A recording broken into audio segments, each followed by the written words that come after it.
This is Tuesday night Tap Talk at Truth Action Project. Tonight, we're going to have a guest to talk with us about 9/11 and some other issues regarding his activities. But before we do that, I always need to remind everyone to please be courteous and keep your discussions down to about 2 minutes, no more than about 3, so that others can talk when the Q&A comes. Please like us and subscribe to our YouTube and Rumble channels. And if you ever feel led, please, we certainly could use your help in the financial department. We have a button that you can help us with that. Please give that some attention if you feel led so.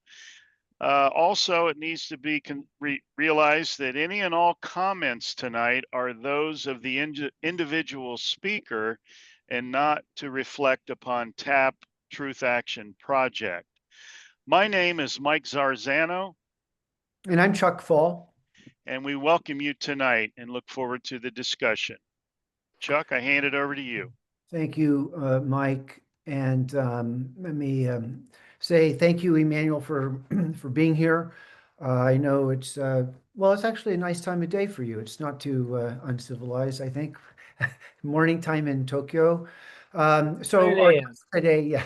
So this is Truth Action Project Tap Talk, and we are debriefing the 9/11 anniversary.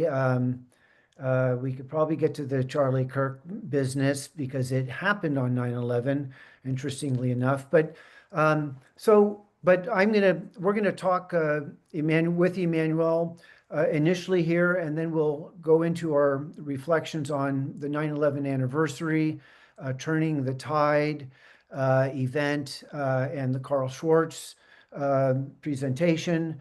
But Emanuel is my friend. I met him through the Global Research. You have posting there, and you were running for U.S. president as an independent.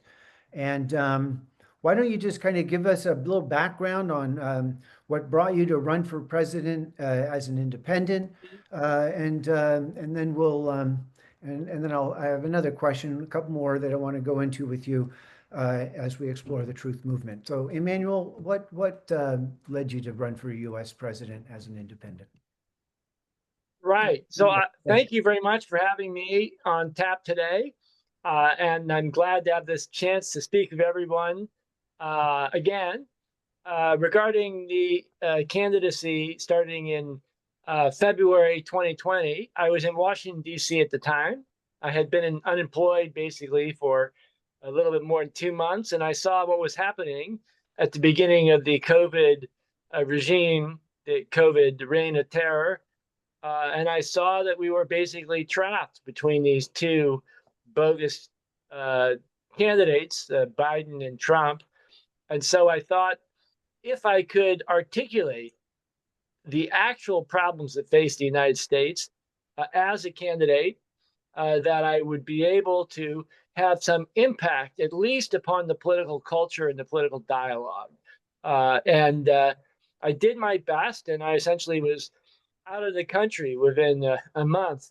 I was not able to live in the United States. In fact, I had to leave. My entire family ended up sort of marooned in Korea. But I kept on giving speeches, and that I was able to do.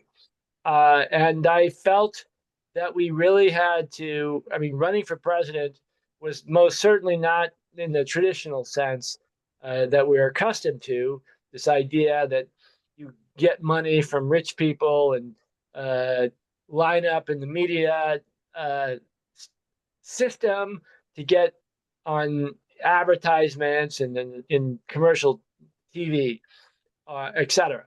But rather to say that the entire United States, as I perceived it then, and even more now, is so broken that we really are not, we can't even really think in terms of elections per se.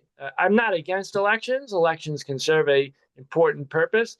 But if the republic itself is fundamentally broken, if it's run by oligarchs through their paid puppets, if they lie professionally, and if the Constitution and the various different laws which were set up to protect the people, the citizens, against abuses no longer are functional, then we obviously need to move to a revolutionary perspective, revolutionary approach, and that, of course, is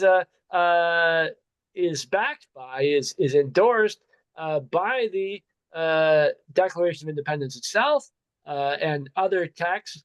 And in fact, in the Constitution, you can see the foundations for revolution. I mean, the United States is both democratic and revolutionary in its nature, and we're definitely in a revolutionary state. So the point of running for president, which then later in Green Liberty, was not about me, and certainly not about becoming president in the standard way, but setting up a system. And I would certainly hope for TAP and Green Liberty going forward, where we will eventually be able to come forward and say, we follow the Constitution, we follow the law, we follow basic ethics, we practice in our daily interactions with each other a level of respect and concern, and we have our own chain of command, an effective chain of command.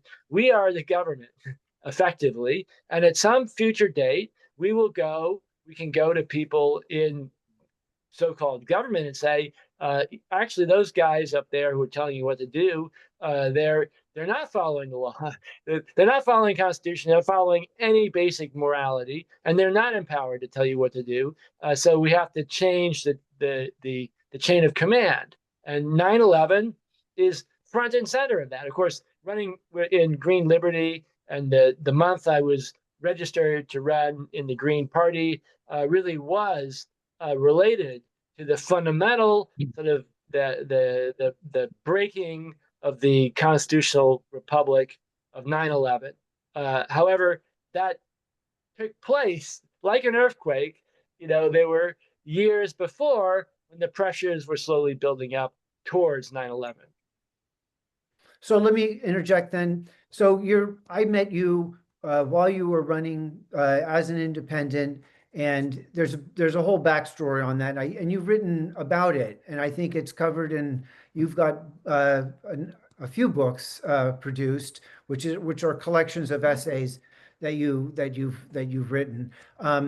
You take a hard swipe at the billionaire class, and I should say that you've created a Center for Truth Politics, Green Liberty, a satellite of the Green Liberty kind of brand, which is targeting a demand for accountability and explicitly calls out state crimes and generates a strong criticism of the billionaire class.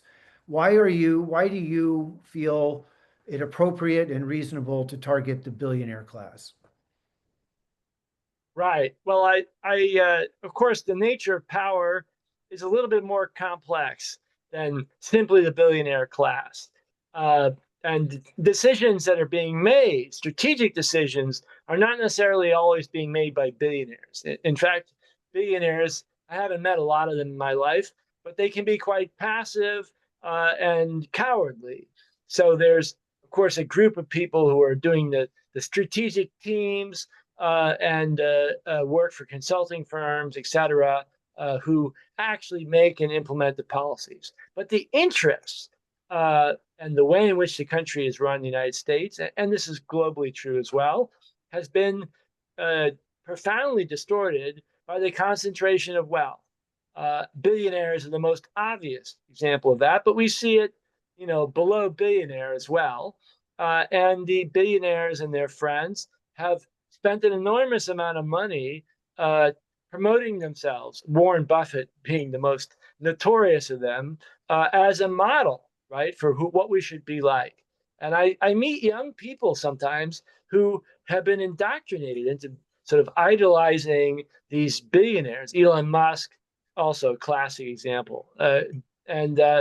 So our country, the United States, has been destroyed by this concentration of wealth, which has essentially destroyed the entire constitutional government, all representation. So you have this elite class of a relatively small number, not many of whom are not actually Americans, who are able to make up these rules, make up policy, and then feed it to us, force feed it to us through their puppets and go-fors, etc. And uh, that's what has to change, and it has to be a revolutionary change, and it has to start. I thought, and this was in my campaign, by us. I mean, first saying there is a problem, just like 9/11. First, you say it's a problem, it exists, it's real, so it's no longer an invisible taboo subject. And the second is, like Frederick Douglass says, you make a demand. You say, I want these people out, in jail. I want them, if I did these things, I would be in jail, in a second. But these people up there are free to do whatever they want. So they should be subject to the same rules that we are. And if we can move to the next step in those demands and implementation, then it really has a tremendously positive effect for us, because these billionaire class of, we can name the names, but there are not that many of them. For their interest, they were behind 9/11. They were behind what happened before 9/11. They were behind COVID, and they're behind the Charlie Kirk AI warfare that's been launched recently. So if we say that they're responsible for state crimes, then we, the people, through the government that we're going to recreate or create, is entitled in a constitutional, legal, and moral sense to seize their assets, to put them in jail, and to release all the documentation, all the classified directives within DOD, intelligence, elsewhere. Now, basically, they're classified basically every. Even like energy and Department of Education has now classified documents, and the United States has gone off the deep end. But anyway, this empowers us, and so when I tried to run in the Green Party, and I'm not running now, and I'm no longer really so interested in saying I want to be president. But the way the Green Party would win is quite simple. It can't possibly win by raising money and compete with Democrats or Republicans. The only way the Green Party, or for that matter, Libertarian or Independent, could win is by saying that the Democrats and Republicans are not qualified to run for office, that they're guilty of these crimes, they're involved in all these activities, so they should just step down, get rid of them, and then suddenly it's possible to be elected president, because otherwise there's no possibility. So we can talk about the electoral run using a candidacy for the bully pulpit.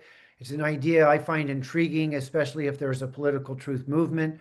If we had 5 people running for U.S. Senate on truth principles, 9/11 truth, COVID truth, Absolutely. JFK truth, and so on, which is an indictment of plutocracy, of this powerful cabal. And that's one of the things that I think we need to be thinking about in this movement, and it's gonna come up when we debrief on right turning the tide.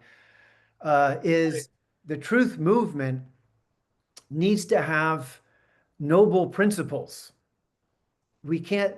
The truth movement can't be for the billionaire class to have their capitalist free market way in the world. However we would think about this, we need foundational principles and people. And I'm using the word for an egalitarian society, a fair society. And I think that just as when the abolitionists stood in the face of slavery and said no more, when the civil rights protesters said no more to Jim Crow, so today do we, the people, need to say no more to this super powerful class that is really a serious sociological problem. C. Wright Mills wrote The Power Elite because back in the 50s, he realized there is this thing, this real phenomena of call it the octopus, but I don't like to call it the octopus because an octopus is a noble creature and I don't want to vilify it, but They're smart. yes, they're smart and they have tentacles, and that's so. We're working toward debriefing on turning the tide. I want to talk about targeted individuals. It's an element that you highlight at Green Dash Liberty. You have programs listed, and one of the programs that you're attending to in the Center for Truth Politics is a bear witness to the struggle of targeted individuals. And people in the truth movement, especially the whistleblowers, become targeted. And we've had Dan Hanley on recently, and very active out of Pakistan. But he became targeted, and this is the cross that one bears in if you are a leader and going sticking your neck out. Talk about why this is an important thing to highlight, and if you want to touch on some of your own experience, and then go into the turning of the tide and anything else you would want to add, Emanuel. Go ahead. Well, so on the issue of targeted individuals, i.e. people who are subject to special access programs, this is a increasingly common procedure in the United States. People like yourselves, there are two groups of people who are subject to these programs. One are people who are politically active or just active, I mean, trying to express or bring up important issues, and they're targeted, which means that they're harassed by various ways. They're subject to Homeland Security, CIA, or Air Force, Space Force surveillance and interference. And in some cases, they're subject to forms of torture and experimentation, in which, for example, microwaves are used, or sound, or other electronic radiation to affect their brains or to cause burns on their bodies, etc. And these people have been tortured to death in this way in the United States. We don't know the exact number, but it's certainly in the tens of thousands of people who are at some level subject to these sort of programs. Some of them are subject to it not because they're politically active, but because they fit a certain demographic profile. And these companies who are in charge of these programs are using these, they're testing the technology and perfecting it. And so they go out of their way to pick out, I don't know, middle-aged women in rural areas or something like that for experimentation. So some people are subject to these programs, not for an explicit political purpose. In my own case, the sort of radical sort of subject to microwave or other sound, ringing the ears and distraction, etc., that sort of attacks. I haven't been subject to that for the last 10 years, and only at very certain discrete points in my life did I actually undergo that. But some people have been subject to that day and night for years, and many people have lost their lives in this. And it's a subject which, even within the so-called truth tellers, right, people who talk about 9/11 or COVID or Federal Reserve, will not talk about this subject. So we felt, those who have been victims, that this really ought to be on the table too. And finally, it's important because it's being expanded. The plan for what's been done, the experimentation in Gaza, in the West Bank, in Israel, now increasingly in the United States and around the world, in China, for that matter, Japan, Korea, is being expanded to everyone. And it's pretty clear that the ultimate goal is to form systems for governance and for social control. And one of these is COVID vaccine systems, surveillance systems, manipulation, psychological manipulation through media and social media. And one of them is these special access programs, target individuals in which everybody has essentially their lives completely controlled. So you apply for a job and you're rejected. This is now, I mean, take my case, for example. I ran in the Green Party against Cornel West. There were only in 2023, there were only 2 candidates who were registered with websites in the Green Party. I didn't exist. There was not a single mention of me by the Green Party, and not one single media source, except for some alternative media. I mean, people who had their own blogs even mentioned my existence. This is not an accident.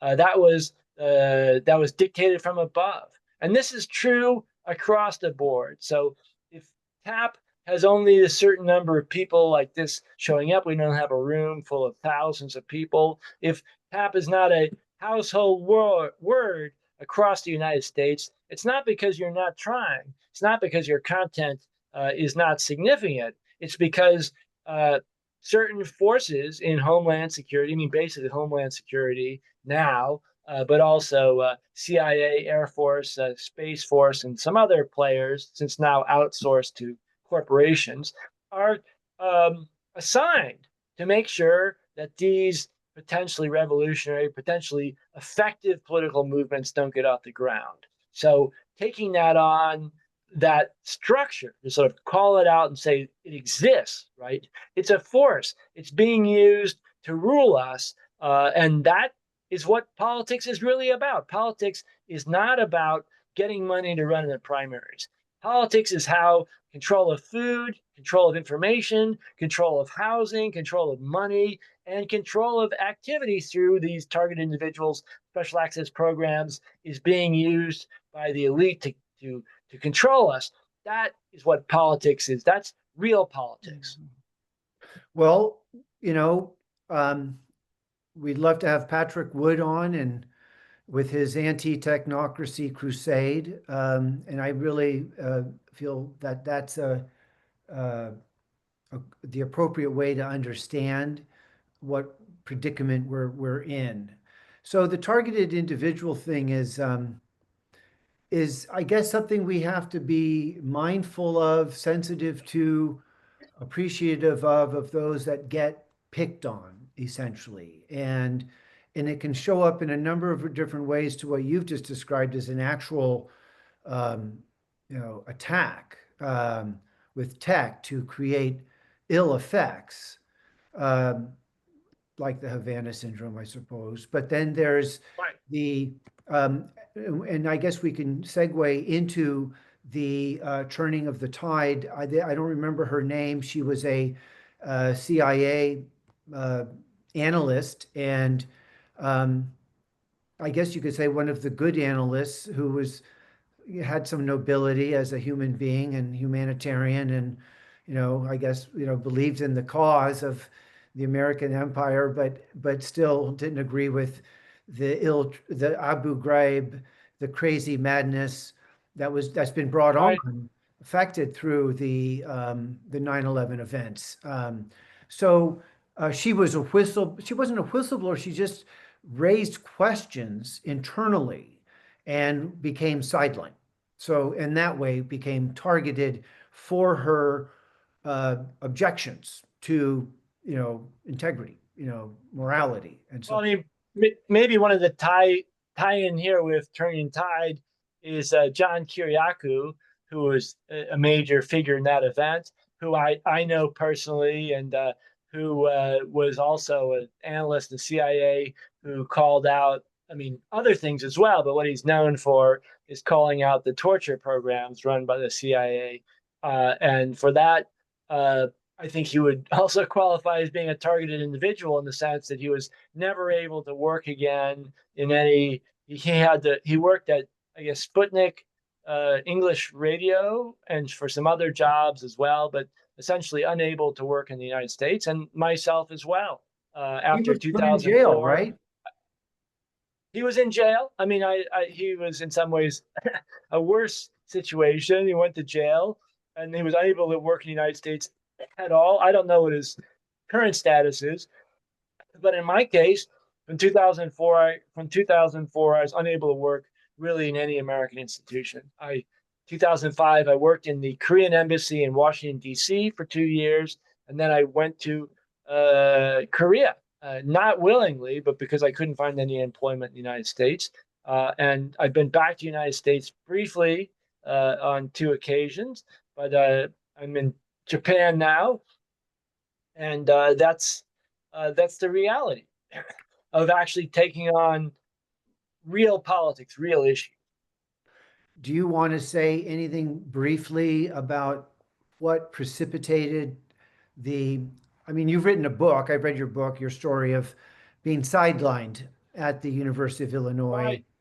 And, Right. and, I represented in the newsletter that your viewpoint on 9/11, as the official narrative being false, and your objection to the election that denied Gore the presidency and gave it to the younger Bush, which was absolutely necessary in order for the 9/11 event to unfold. They needed Trump, they needed Cheney in place, and you objected to the Supreme Court deciding 5-4 to take the sovereign right to manage the election out of Florida and put it into the federal courts. And they said it's going to, and they called it and they gave it. And just very briefly, and then we're going to go in, but why is you think that this event is almost as profound as the Patriot Act?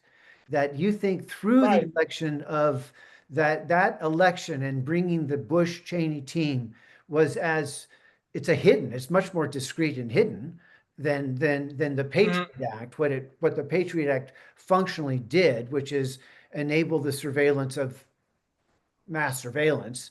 But what would you say about that? And then we're going to go on to the turning of the tide.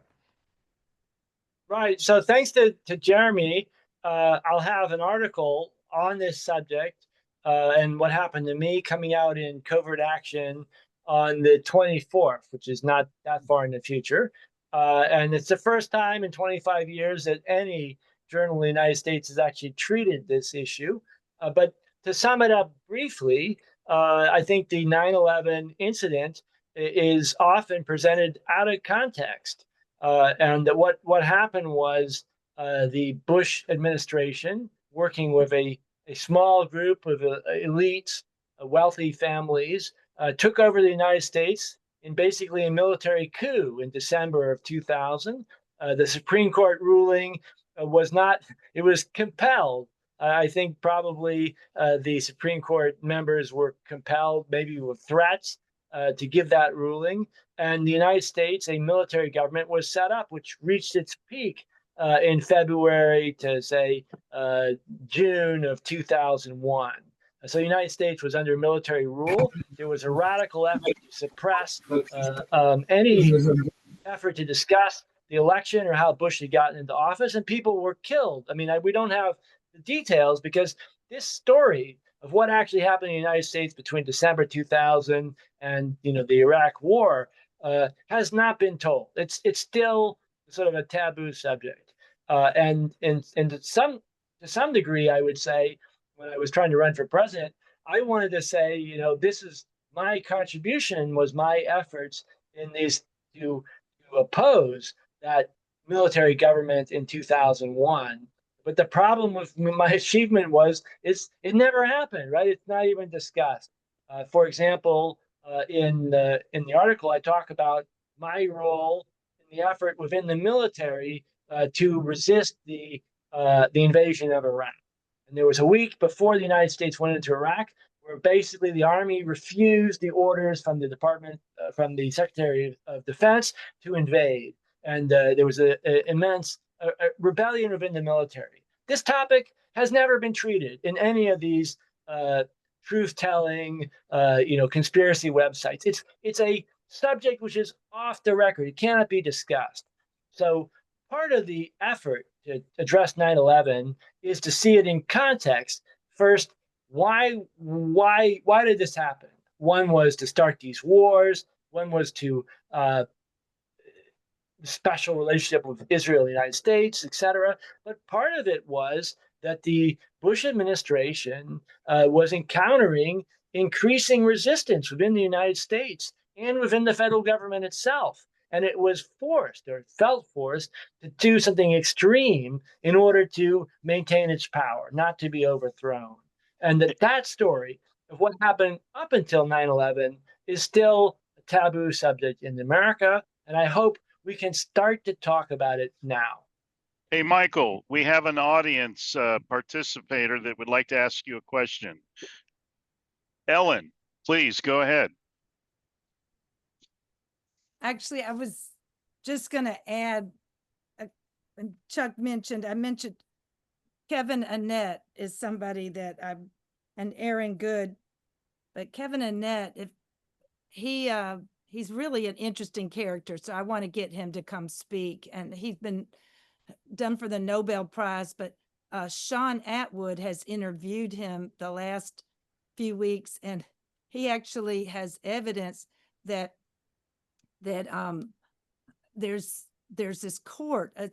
It's called like common law criminal court that has what he's figured out, and is that they've got an order out to arrest Trump and the new Pope Leo, and there's like 12 people. And this is what Kevin Annett did in Canada. He used common law with the state of Canada to find a judgment against the Queen of England and Pfizer. And I think that's what stopped the lockdowns in 2022. Well, So Ellen, if this I idea may, of common law. Wait, yeah, Mike. that's the ICCJ, International Criminal Court of Justice. And it's a good experience in education, but it has no jurisdiction. It has no teeth. It has a bark, but no bite. Okay. Well, so he Ellen, thinks, he let's says save it's that. just like dust, that we can just throw these guys off. And that's what, when Chuck was talking, that in a way that these guys they're criminals, and there is evidence against them. And, I know as we're trying to come up with a citizens grand jury, somehow he thinks that there is some bite, but anyhow, I didn't want to interrupt, but I really identify. I'll talk later. Yes, let's loop back around to that, and thank you for the observation. And so okay, see, this is, and you're going to get a write-up from Jeremy Kuzmarov, Covert Action magazine, and he was, I think we featured, well, I featured him as a Substacker, but we should get Jeremy Kuzmarov onto a Tap Talk. He's a really wonderful historian. And so, okay, so But Emanuel, thank you. Let me just say that, he interviews, or he gave a chance for the Promise Software guy, Peter Osborne, gave him articles, and also brought on him with Daniel Sheehan, who is a hero of mine out of Romero Institute. So this kind of whistleblower law, I think we're on the right track with this. You're talking about uncontrolled opposition, and Gloria and Jeremy interviewed Peter Osborne and Daniel Sheehan in a two-part, and I will post into the chat the octopus murders. Great point. So let's open it up to the turning of the tide and the movement building. And we're going to get Mike Zarzano to go first to do a kind of reflection. And I want to say that I posted in the newsletter a second reminder one, and I gave the links to day 1 and day 2 on YouTube for the Turning of the Tide event.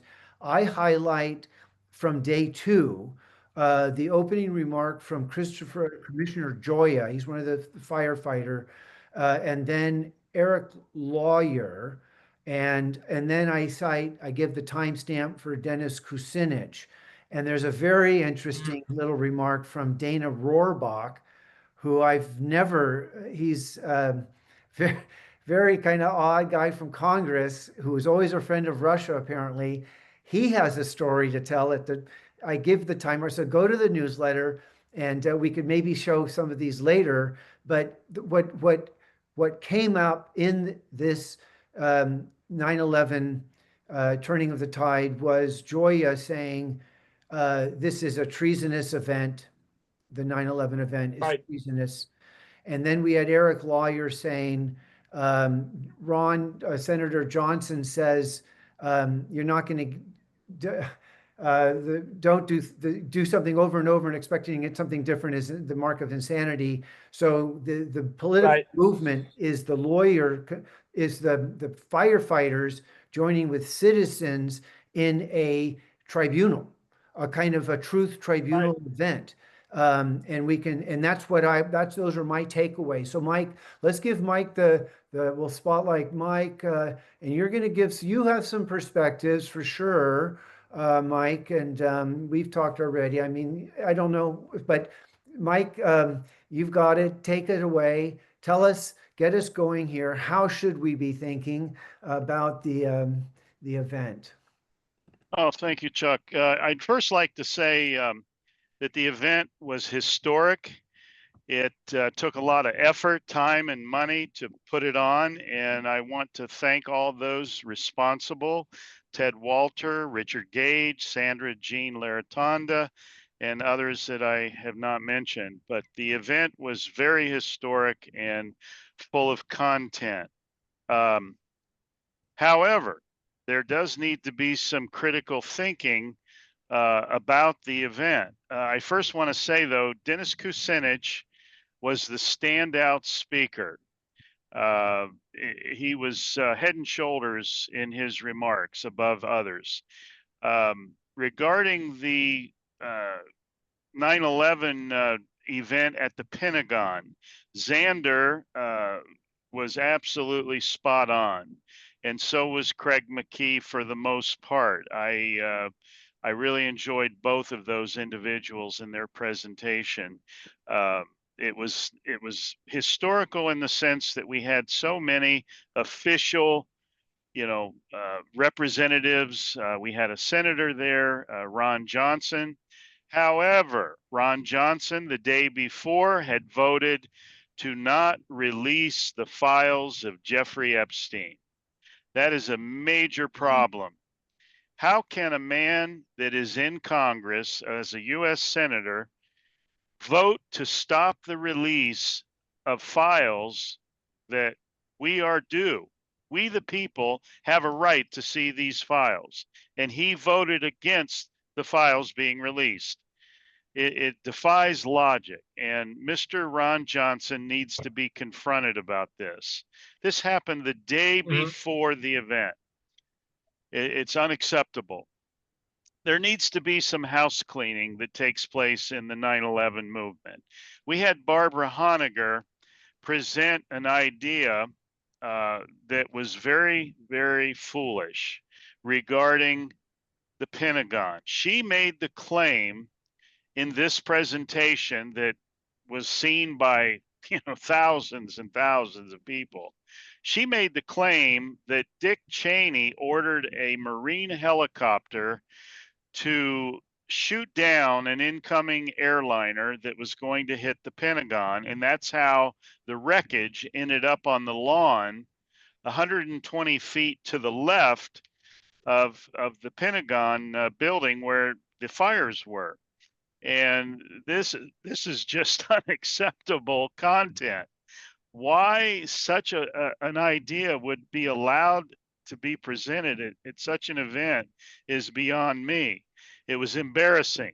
I had to answer for this foolish presentation, and I was virtually without words. I just shook my head, and I said, "You're going to need to ask her."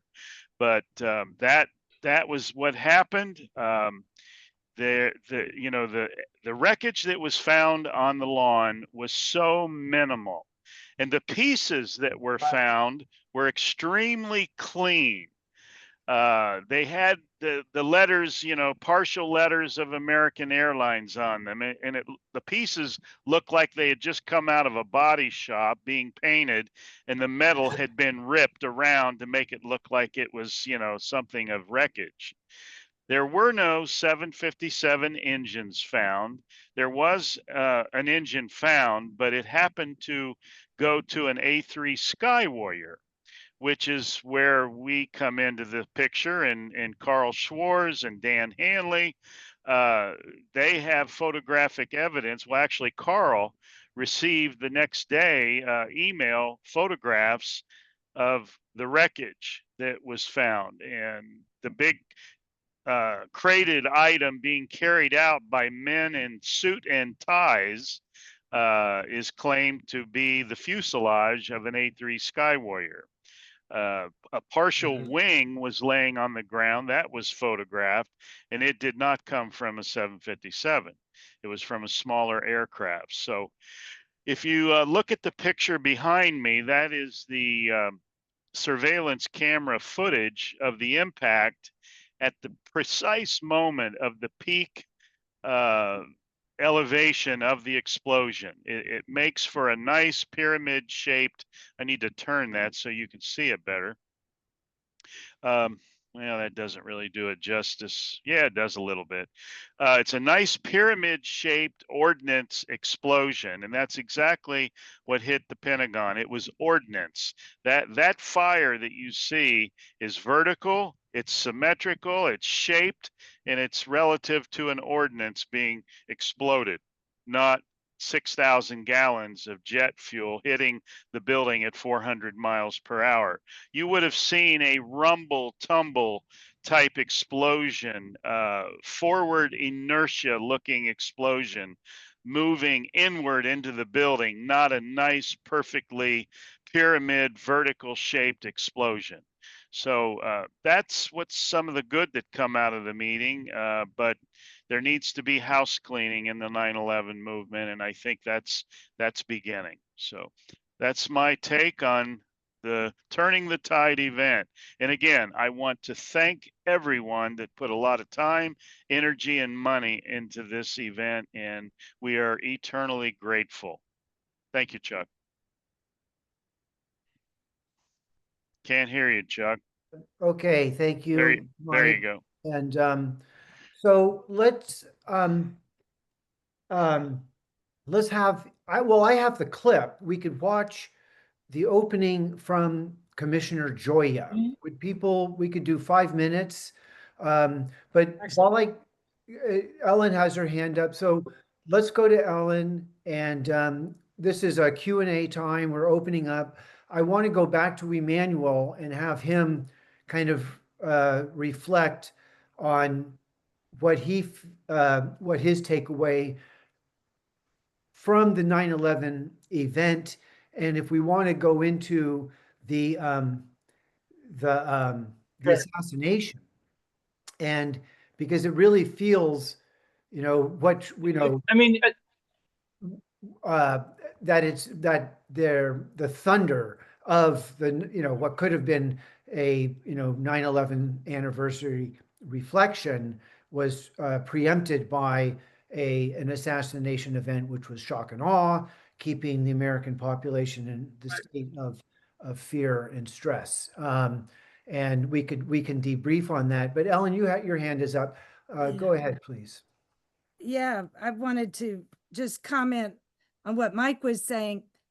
I recommend people watch Operation Terror, which was a movie made in 2012 and I want to get this guy to come speak to us. The guy that wrote it, it's a perspective, it seems totally believable. And it's based on his interviews and knowledge of the CIA and the DOD planning this event and how they ordered this plane. It may have been an A3 Skywarrior and controlled, but I haven't checked all the numbers. That's why it was like, I want to ask this guy, who was who in this movie? But it really took it. Did you watch it? Did anybody watch it? But anyhow, I thought I heard somebody. Okay, so let's do this. Wait, I wanted to say one other thing. Yeah.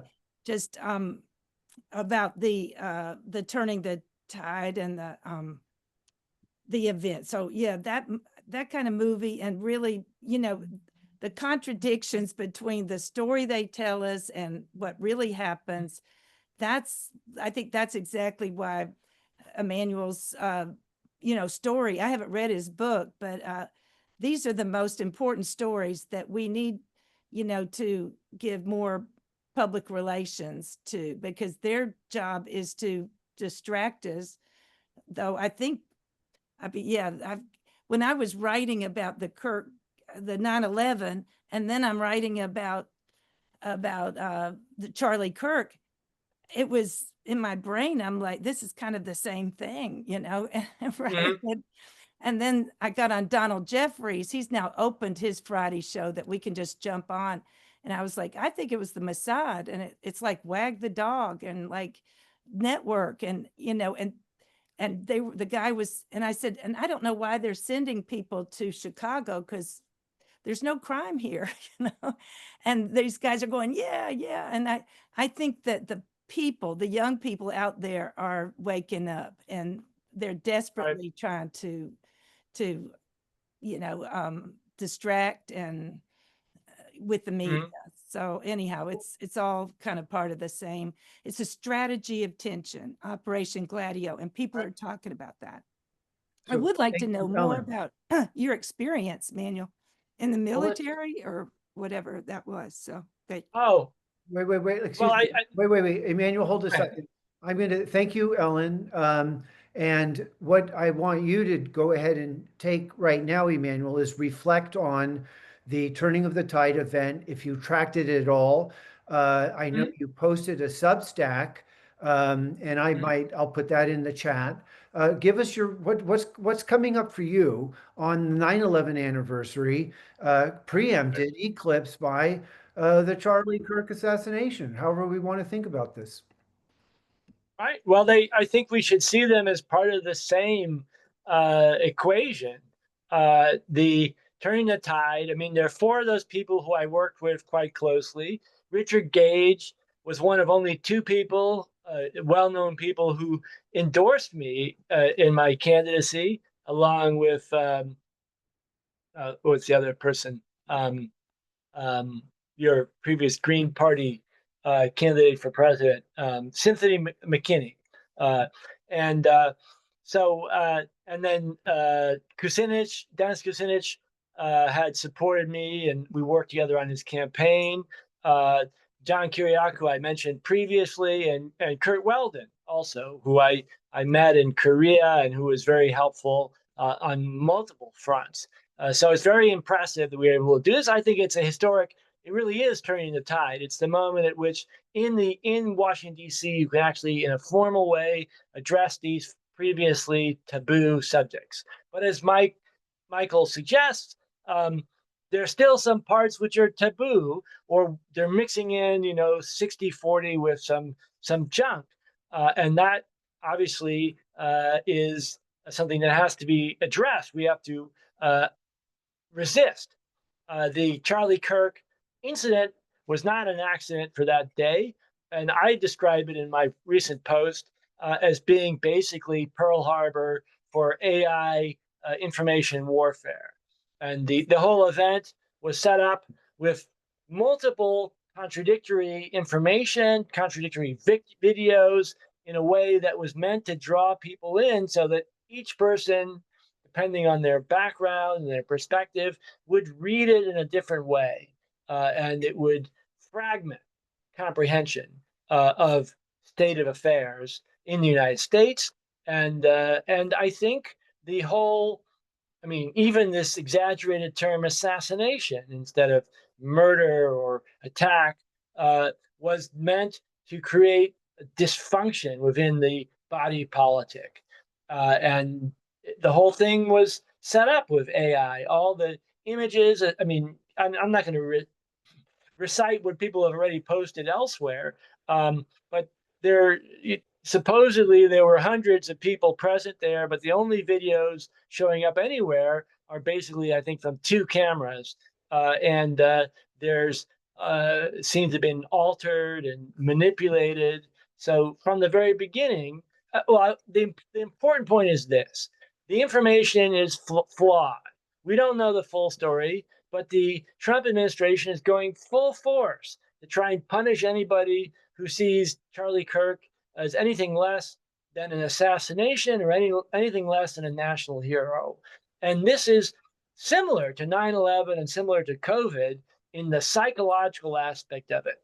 By forcing the population to embrace a narrative which doesn't really make sense and which is contradictory, you create a internal mental cycle in which the individual or the population is lacks confidence, is unable to resist power because you feel that you are somehow, the individual feels, the citizen feels, he or she is compromised, is part of this game. And that is what was named Juice in his book, The Rape of the Mind, talks about. The standard psychological aspect of these operations is to the rape of the mind, to force the citizen into some sort of false discourse which compromises his or her ability to think rationally and to oppose political power. And 9/11 was a lot of things, but like COVID and like the Kirk incident, it is, I feel, primarily a psychological operation intended to create a passive, easily manipulated population, because we know that if they don't do that, that a small number of the super rich cannot control such a large number of people. I appreciate what you're saying, and it is amazing that, you know, President Trump had two alleged attacks on him, the one guy hiding, and these are the most odd events, and the Louis Mangione. There are these kind of it feels like they're cut out events, template, Right. and how they dig up these young men to give up their lives, you know, for these very odd. And someone's posting MK Ultra in the chat.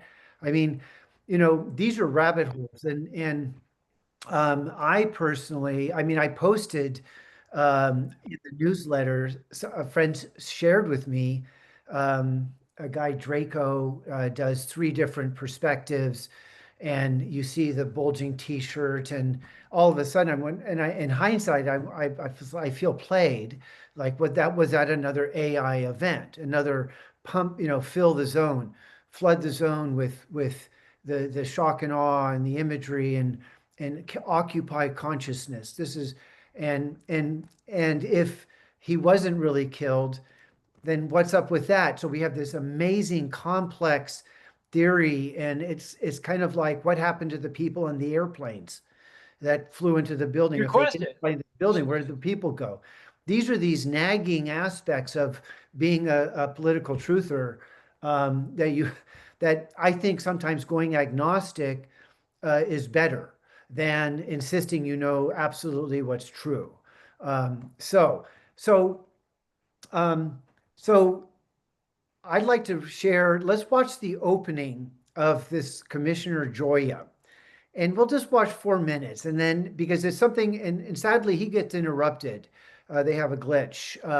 So I'm going to go ahead and share my screen, and here's, so I'm going to get us back on point about movement building, because you know, John Olson picked on me for saying I'm post-conspiracy theorist, which is to say, um, I'm no longer wondering that the information clearly shows a crime. There's a cover-up of these crimes, and um, so so I am in a state of that they did it, and we as truthers bear witness to what they do, and that in a scale of, you know, it just takes, to get a civil judgment, you need 25%, 51% of the evidence of the scales to tilt. For a jury to find civilly you're liable, so you owe some money.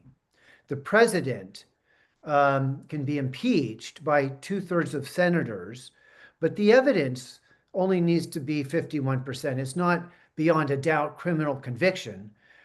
And our leaders have committed civil infractions at least, because the evidence clearly shows cover-up of crimes. But what's remarkable is that Commissioner Joya explicitly says these are crimes and this is treason. And we people should be in a state of saying these are treasonous events. We're not wondering anymore. We're post theorizing. Conspiracy fact is evident, and you have committed treason. You have completely violated constitutional privileges, principles, and so on and so forth. So let's just, I'm going to share my screen, and let's see, it's right here. And I think we're going to suffer an advertisement. We are indeed. Let me see. Get this Great. here. Our first time. Thanks to the salt trick, he makes me gush like Yeah, a broken pipe. And just last month. Anniversary. So to kick us off, I want to bring up Christopher Joya from the Franklin Square Fire Department. He's going to be speaking for us amongst other firefighters. Let's give him a big round of applause. This is my favorite classy gift to give.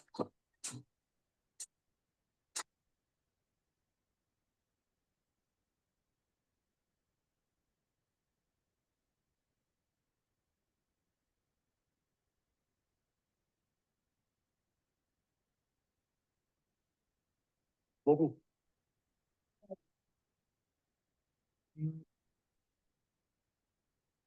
you need the thing? Do you need the yeah. Guys, oh, you don't? Okay, all right.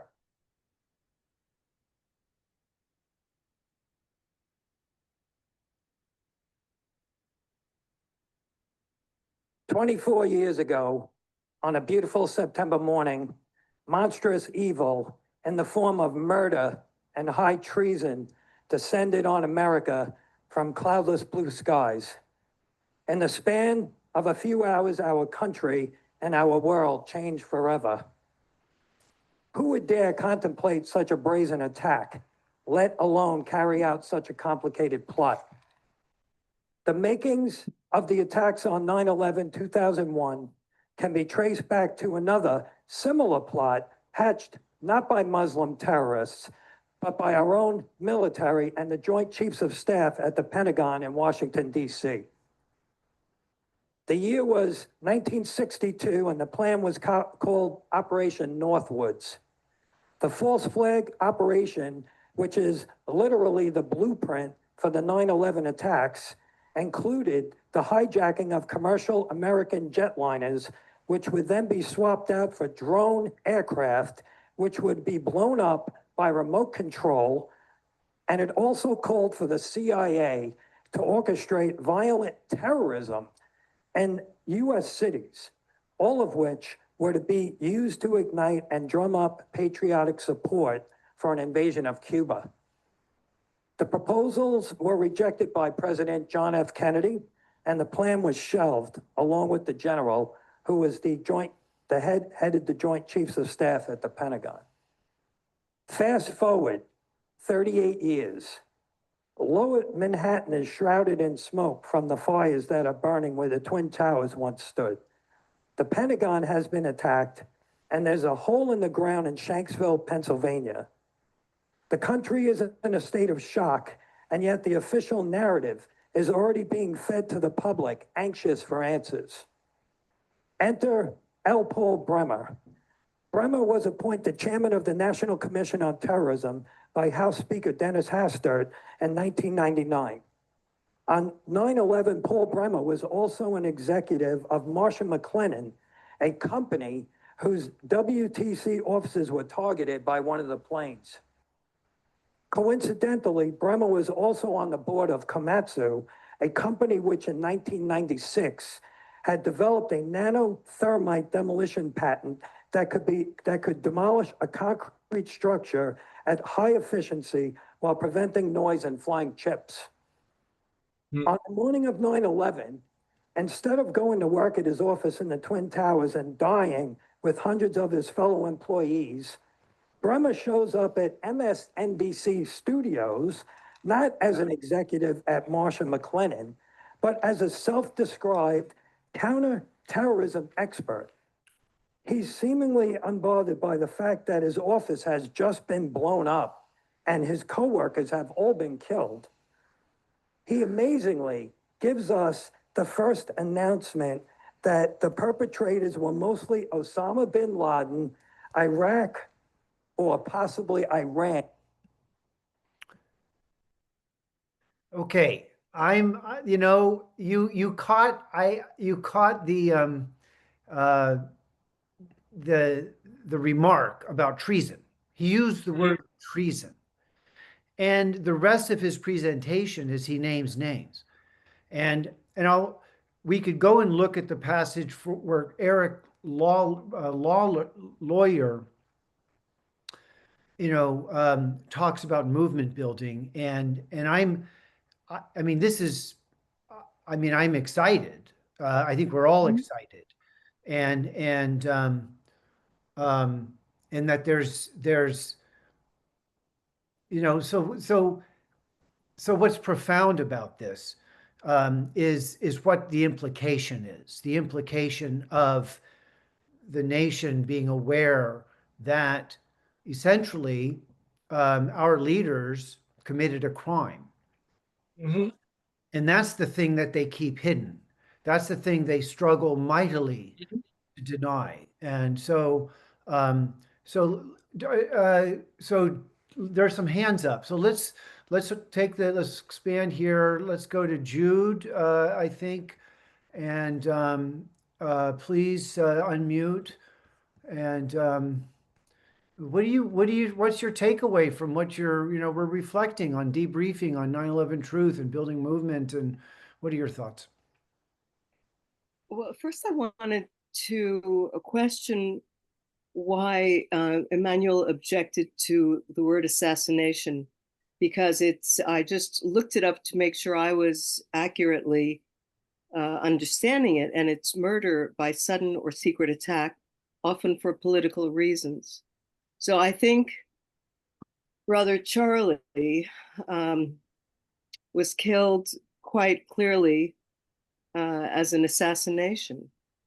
And around that, it hit me very deeply on that Wednesday. I put in an email to the 9/11 group with whom I have been working to do the following day's event. And I asked for, in a full schedule that also actually honored two people who had died in the last year who had been working on 9/11 issues. I asked for 1 minute, an impromptu minute, to honor Charlie Kirk. And it turned into an absolute pathetic travesty in that it was not allowed. The two people really who headed it up, one objected to it because he objected to my hypothesis was that it was not random, neither the timing nor the whole execution of it.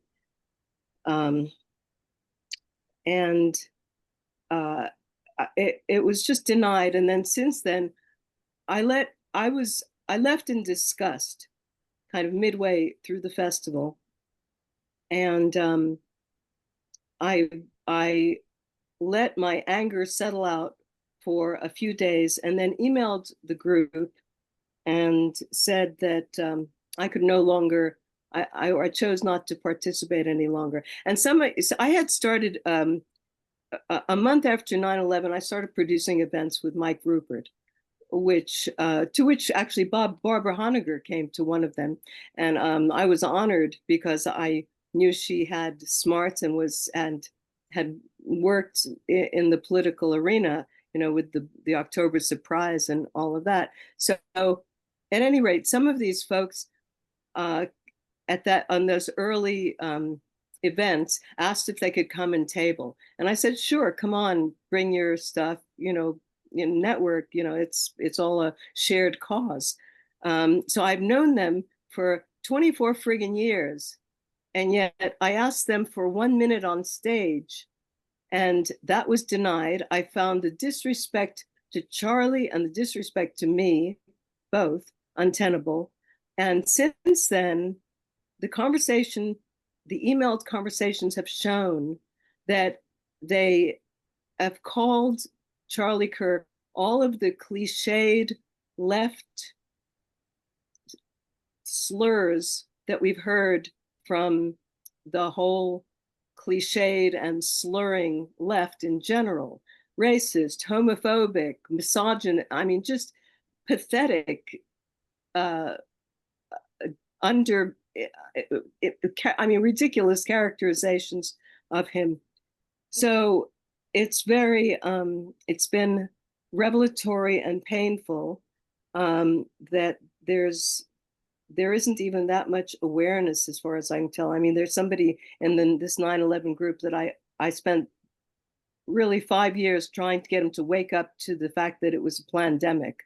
And finally, he's acknowledged, oh yeah, maybe, thank you for giving me information. So to speak about a truth movement, we have to draw a breath and kind of maybe reevaluate who's here and who's not, and who's, the atomization is strong. On the other hand, I thought turning the tide was aptly named, and in terms of 9/11, simply being understood as the governmental narrative being a sham, and kind of basic understandings that the people and the government are not on the same side, and the government will go to any lengths whatsoever that it wishes to do what it wishes to, has come more to the awareness of people at large. So 24 years, it's taken that, but at least we're here. Jude, so let's have Emanuel respond to his hesitation to call the shooting assassination. As I said, I'm agnostic on all of this. I'm suspending my judgment, and I honestly can't say that I know what happened. You see, and so what? Hey. But so Mike Zarzano, is that you? I'm hearing. Yeah, Chuck. in? Some people in the chat wanted her to elaborate on the group in California. Could you identify who it is you're referring to by name?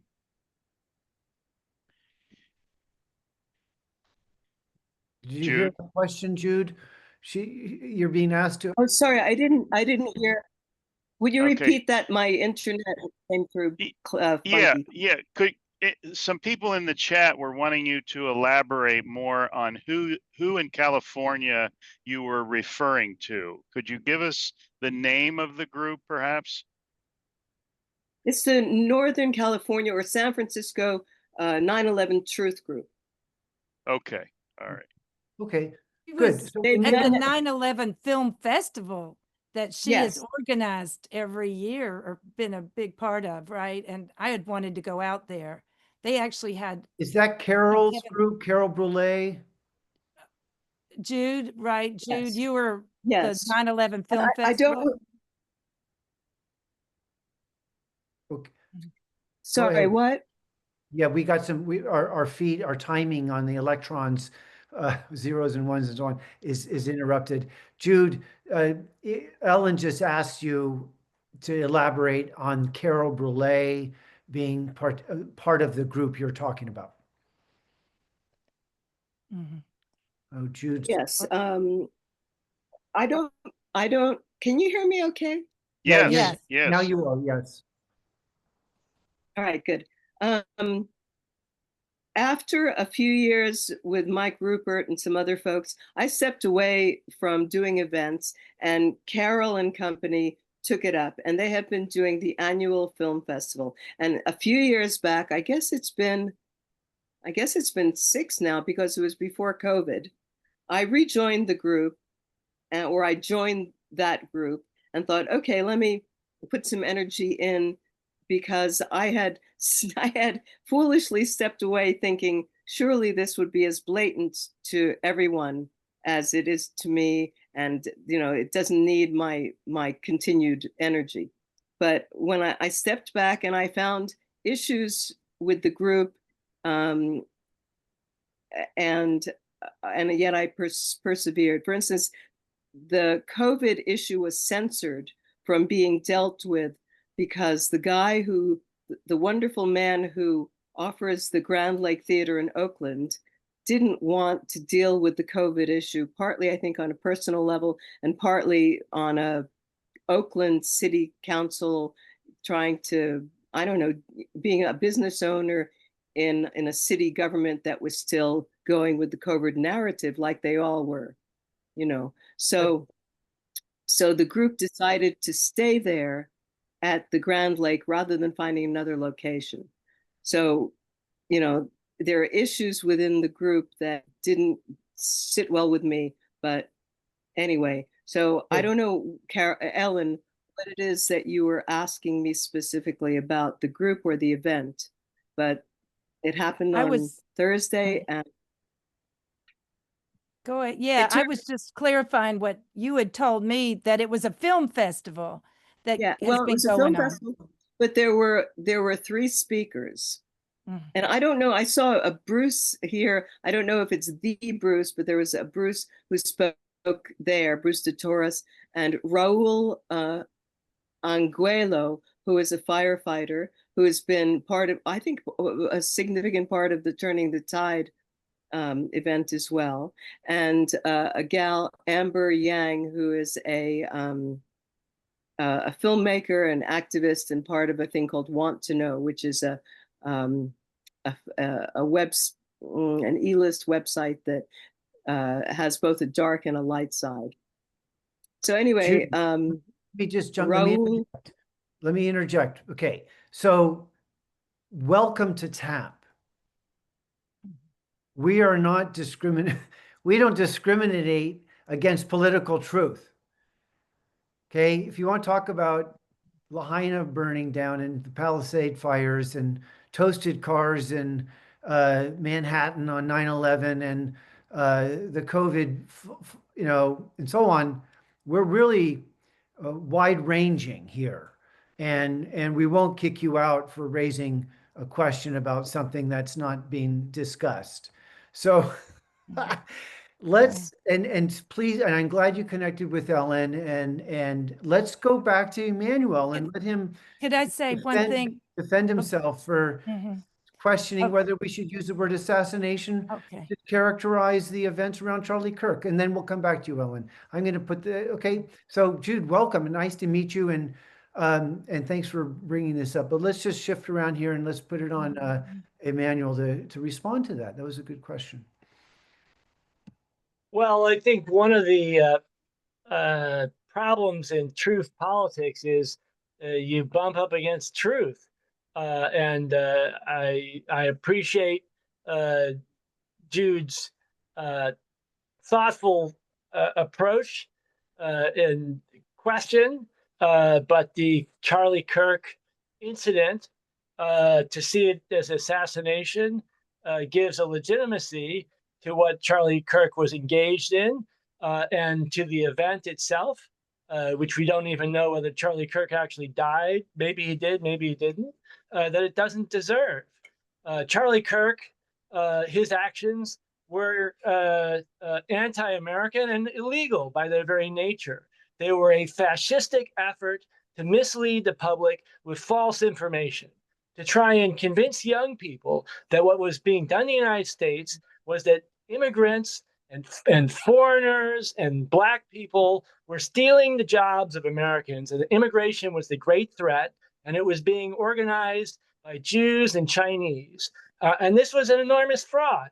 It was paid for by billionaires who didn't want ordinary people to know that the problem in America is that the super rich are destroying working people, and tried in the same way that Hitler did and the Nazis did to blame the problems of concentrated capital on a particular minority or on working people themselves, to say, you yourselves, because you're an immigrant, because you're in this position, that you were the cause. So my personal feeling, I don't know whether Charlie Kirk is alive or not. He should definitely not have been shot, but he should have been arrested for engaging in an anti-American illegal activity. And it is not an issue of left or right. It is an issue of the Constitution and the law. These sorts of criminal activities of trying to mislead the public through financing of billionaires should be stopped. And there is no freedom of speech for fascistic actions like that. And it's not being spoken to you by someone who claims to be a liberal or conservative. Overall, I've had more support from conservatives. So I think we're entering into an honest truth politics discussion, because I absolutely do not accept this glorification of Charlie Kirk. And it's clearly part of an agenda which is being pushed forward to stop all discussion of political issues and force us to accept the false gods presented to us by billionaires through the medium of the Trump administration. Thank you, Emanuel, for that. You were verging on a rant, but Say so. you know, Going on or genocide. I appreciate what you've shared, and I would have put spotlight, but Ellen has her hand up. Yeah. Thank you, Emanuel. Right. Yeah. See, that's what I wanted to say even before that, that based on my research, as a market research, and the evidence is that there's a lot of evidence he was changing and daring to speak out about ever since Tucker Carlson's, event, the turning point. They were putting pressure. This billionaire brought him in and said, we're going to give you more millions, but you've got to shut up and you've got to deny all this. And he wouldn't do it. So they took him out, just like they did Kennedy. I heard that from Clayton Morris, who was the one who ran the 9/11 thing the day after. And he said, this is really odd because that Charlie Kirk had been saying that Israel was going to kill him, and Netanyahu and the cabal, the billionaires, the ones, our enemy, were going to kill him and make a martyr out of him, but we're all kind of talking and saying, yeah, he was starting to tell the truth. It was getting too awkward to, not tell the truth, and they had to shut him up. So I think that's why I think I would have thought it would have been appropriate for the 9/11 Film Festival Truth Movement to have kind of seen the whole story rather than being just, politically like crazy as I think they're, the world is kind of pitted the California liberals against the Hey, Ellen, Republican, MAGA group, Right. but Ellen, we've all been programmed. It's perceptual programming. And I would have thought that they would have been aware, but they probably, haven't been educated, because the media is one way, like Emanuel said, to one group, and so, people are just being programmed to, but I thought it was interesting. They're speculating that they're trying to get a war between the MAGA and the America First, which I'm like, what is that? But that's public relations and marketing and communications, when they, and mostly Israel and the government, and the billionaires control, Rupert Murdoch, control all the media. The media is the message, and that's what we have to fight against, their censorship, their violation of the First Amendment and honest services laws. That's what we have to organize against, this invisible propaganda hybrid warfare so that has got Ellen, want us at odds.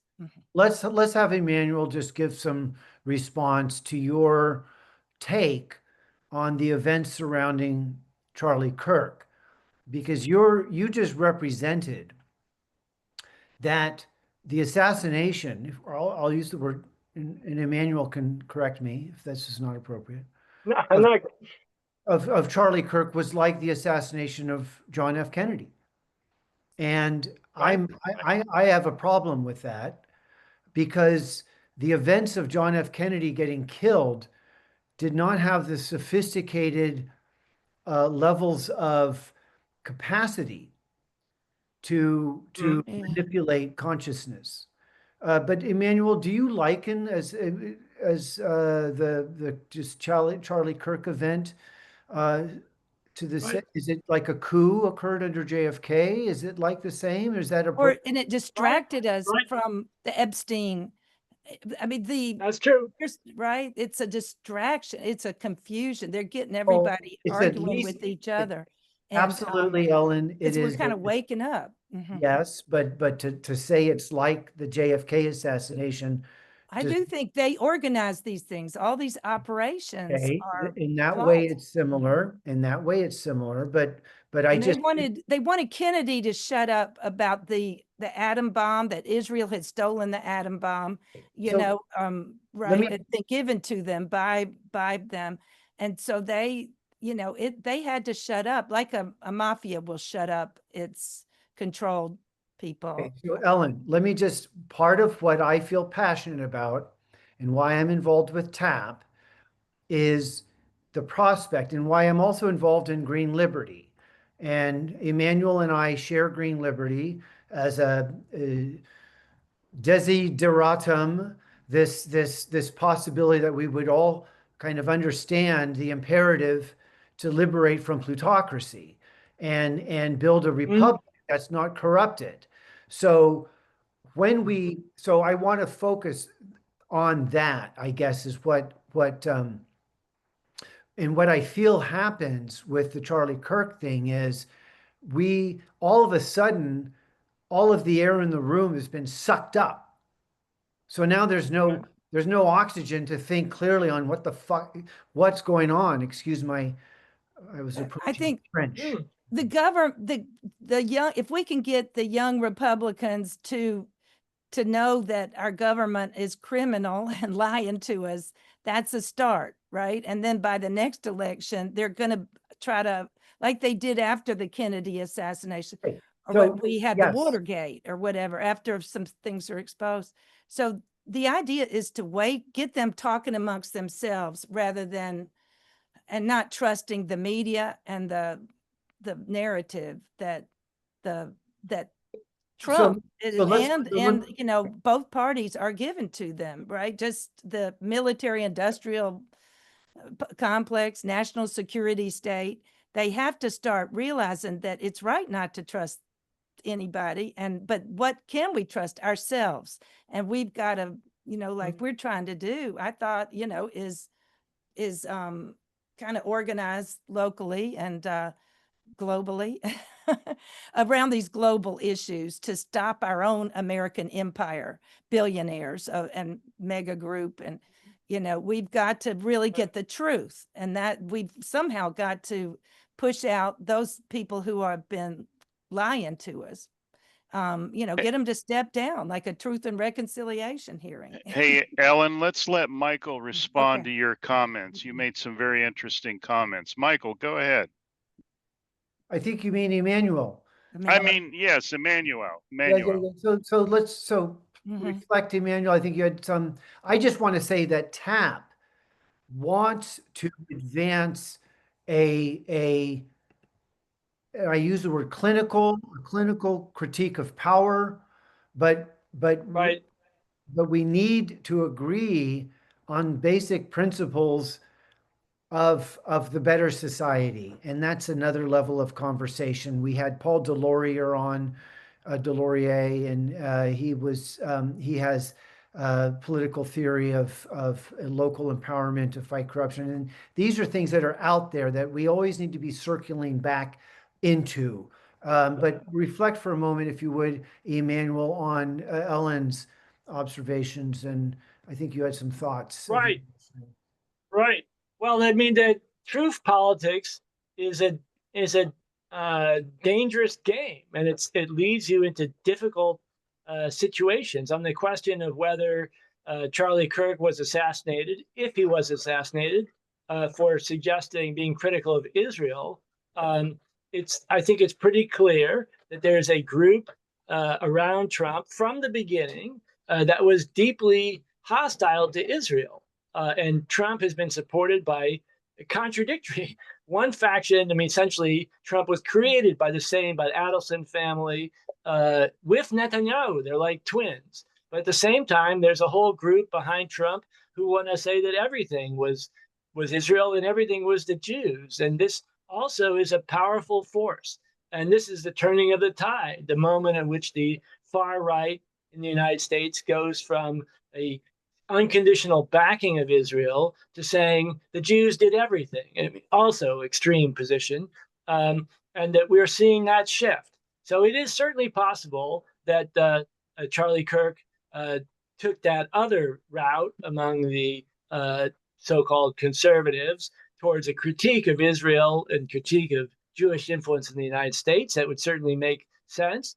But I guess in my mind, it's also entirely possible that that whole narrative was itself created as part of this psychological operation. So I don't really know. I think, like Chuck, I think I have to be agnostic on that.